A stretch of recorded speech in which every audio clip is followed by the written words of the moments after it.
Comeback করার জন্যই তো আমি চেষ্টা করতেছি। আমার আলটিমেটলি লক্ষ্য ন্যাশনাল টিমে ঢোকা, নিজের প্রপার ভাবে ইউটিলাইজ করে ন্যাশনাল টিমে কামব্যাক করা। ক্যাপ্টেন হিসেবে 4 ম্যাচে 4 জয়, ব্যাট হাতে দুর্দান্ত সময় পার করছেন নাইম শেখ। 65, 43, 25 আজ খেলেছেন 69 রানের দুর্দান্ত ইনিংস। এই যে এত সাফল্য পাচ্ছেন, এর রহস্যটা কি?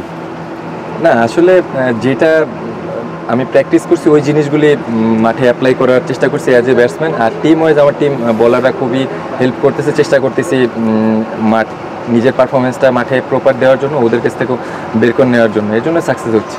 বরাবরের মতোই প্র্যাকটিস করছেন, বাট এবার একটু ডিফারেন্ট নাইম শেখ মনে হচ্ছে। না আগের বিপিএলও তো আমি চেষ্টা করছি আমার বেস্টটা দেওয়ার জন্য, এবারও বিপিএলের আগে আমাদের ডোমেস্টিক একটা ভালো অ্যারেঞ্জমেন্ট, তো এখানেও চেষ্টা করতেছি নিজের বেস্টটা দেওয়ার জন্য। ডেফিনেটলি আলাদাভাবে প্রিপারেশন নিছি এটার জন্য, তো ওইটাই মাঠে এক্সিকিউশন করার চেষ্টা করতেছি। এর আগে ব্যাট হাতে সাফল্য পেয়েছেন, বাট ক্যাপ্টেন হিসাবে একটা ঝলক দেখাচ্ছেন আপনি, একেবারে সব কিছু মিলিয়ে একটা দুর্দান্ত সময়। আসলে অ্যাজ এ ক্যাপ্টেন আপনার তো রেসপন্সিবিলিটি থাকবেই, অ্যাজ এ টপ অর্ডার একটা আপনার দায়িত্ব থাকে যে টিমকে একটা ভালো স্টার্ট দেওয়ার জন্য, তো ওইভাবে লম্বা চিন্তা করতেছি না, মাঠ সিচুয়েশনটা এনজয় করার চেষ্টা করতেছি। বেশি সময় আটকাও না, পাস চলে এসেছে। আপনার এই টুর্নামেন্ট শেষে আপনার লক্ষ্যটা কি আসলে?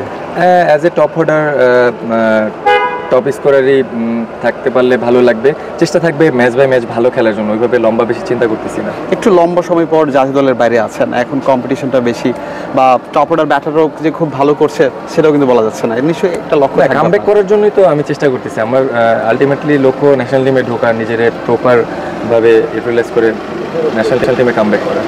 বাকি টুর্নামেন্টের জন্য best of luck. Thank you ভাই।